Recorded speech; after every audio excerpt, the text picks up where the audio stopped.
दुनिया, अभी गुरु जी चर्चा कर रहे थे, पूरी दुनिया दो भाग में बंटने वाली है। इसमें कुछ देशों का नाम जिक्र कर रहे थे जो एटम बम लेके खड़ा होंगे विश्व के मंच पर, और भारत अकेला होगा जो भगवान बुद्ध का धम्म लेके खड़ा होगा विश्व के मंच पर। और बम और धम्म में युद्ध होगा, अनुयायी दोनों तरफ होंगे, बम के भी अनुयायी होंगे और धम्म के भी अनुयायी होंगे। जो बम का सेनापति होगा अपने बम से वार करेगा, और जो धम्म का सेनापति होगा अपने धम्म से वार करेगा। हारने और जीतने की संभावनाएं दोनों की है। बम वाला भी जीत सकता है, धम्म वाला भी जीत सकता है। बस फर्क इतना है कि बम वाला जीतने के लिए अपने बम की ताकत बढ़ा रहा है और धम्म वाले को जीतने के अपने धम्म की ताकत बढ़ानी होगी। बम वाला संजोग से जीत गया, बम वाला संजोग से जीत गया तो क्या होगा? जीतने वाला भी नष्ट हो जाएगा और मारने वाला भी नष्ट हो जाएगा। बम चलाने वाला भी नष्ट हो जाएगा और जिसके ऊपर बम फेंका जाएगा वो भी नष्ट हो जाएगा। लेकिन संजोग से धम्म की जीत हो गई तो जीतने वाला का तो कल्याण होगा ही, साथ साथ हारने वाले का भी कल्याण हो जाएगा। तो एक ऐसा अमोघ अदृश्य ताकतवर अस्त्र हमारे पास है जिनकी पूरी दुनिया कायल है। बस जरूरत है भारत को कायल होने की। इसलिए गुरु जी इशारा कर रहे थे कि भगवान बुद्ध का और धम्म की जो ज्ञान है यह नॉलेज के लिए नहीं है, यह ज्ञान के लिए नहीं है कि हम जानते हैं। इसको जानने से कुछ नहीं होता जब तक हमारे जीवन में प्रैक्टिस नहीं होता। हेलो, हमारा कोई सहयोगी नहीं है, किसी से भेजवा दीजिए। अत्यदीपो भव।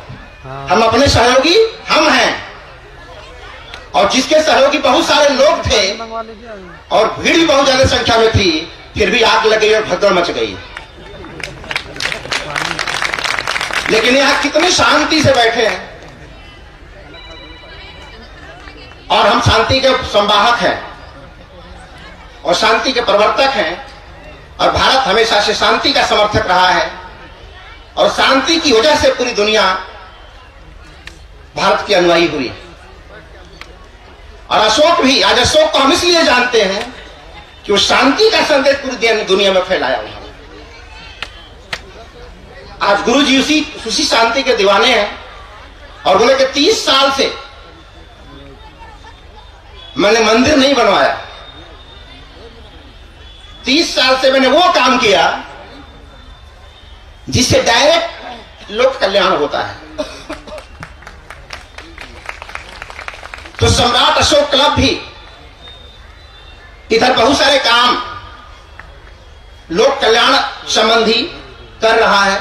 अभी आप आए होंगे गुरुजी, वहां डॉक्टर रविंद्र जी थे जहां रक्तदान शिविर चल रहा है। सम्राट अशोक क्लब के कार्यकर्ताओं ने इस समय रक्तदान और आंख दान, चक्षुदान देना शुरू किया है। यानी हमारे घरों में अब कोई मरेगा तो उसकी आंख निकाले बगैर हम उसको परवाह नहीं कर सकते,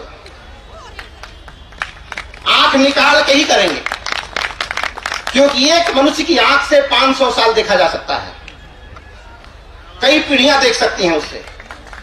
अब आप बताइए कि दुनिया में अंधे ज्यादा है कि आंख वाले?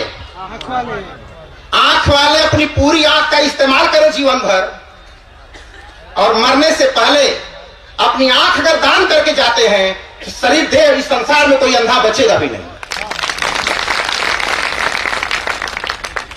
जबकि अब तक हम गाना गाते रहे कि अंधरन के आंख दिलू कोढ़ियन के काया,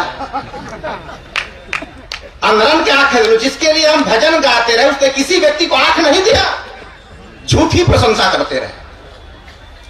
लेकिन अब लोग आंख दे रहे हैं तो अब अंधा बनाने वाला अंधा बनाए, हम आंख देने वाले आंख देंगे और धरती पर शायद कोई अंधा बचेगा ही नहीं।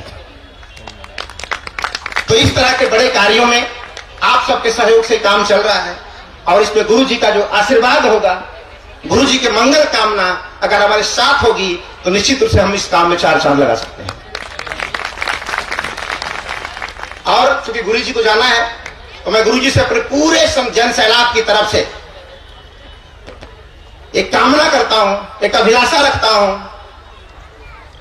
कि आपके और हमारे बीच जो मधुर संबंध है वो ऐसे ही बने रहे, इसकी मैं कृपा चाहता हूं आपसे।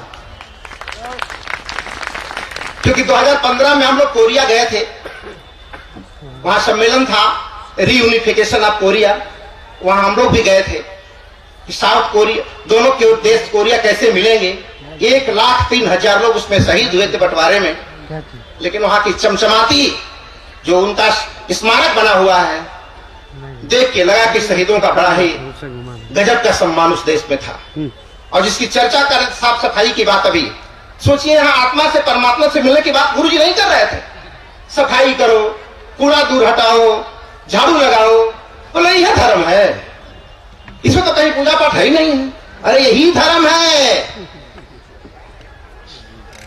और एक्चुअल में जो रियल धर्म था वही गुरु जी बता रहे थे। कचरा अलग करो, कच्चा अलग करो, खराब कचरा अलग करो। बोलेगा ये कौन सा प्रवचन है? ये जीवन से सीधा जुड़ा प्रवचन है, ये सीधा जुड़ा जीवन से कल्याण का है। तो मैं गुरु जी से निवेदन करूंगा कि जब हम कोरिया गए थे हम सभी लोग, तो वहां से केवल हाथ मिला के चले आए थे, इस बार हम लोग दिल मिला लिए हैं। अब हार्टली रिलेशन हो गया है और बहुत सारे हमारे कार्यकर्ता आपकी बातों को सुन के करुणामयी हो गए थे, रो रहे थे, आंसू गिर रहे थे, टीयरिंग। तो हम बहुत ज्यादा न कहते हुए गुरु जी को जाना है और 1 साल का सफर अब 9 घंटे में तय हो जाता है। वह देश कोरिया है और साकेत की राजकुमारी, जो शत्रुघ्न जी बता रहे थे कि साकेत की राजकुमारी नाव के रास्ते से, जलयान के रास्ते से कोरिया गई थी और कोरिया के राजकुमार किम सिरो से शादी की थी। तो कोरिया और हमारे भारत के बीच में केवल धर्म का रिलेशन नहीं, रिश्तों का भी रिलेशन है। मुझे पूरी उम्मीद है कि रिलेशन आप सबके सहयोग से और गुरु जी की करुणा से ये आगे बढ़ेगा। और इस बात का उम्मीद है कि आप सब लोग एहसास करेगा, जोरदार एक शानदार विदाई गुरु जी की हो। अभी हल्का हो रहा है, बहुत दूर देश है, बहुत दूर देश। अभी कुछ लोग पीछे छूट रहे हैं, तो गाया रह जाएगा अगली बार के लिए।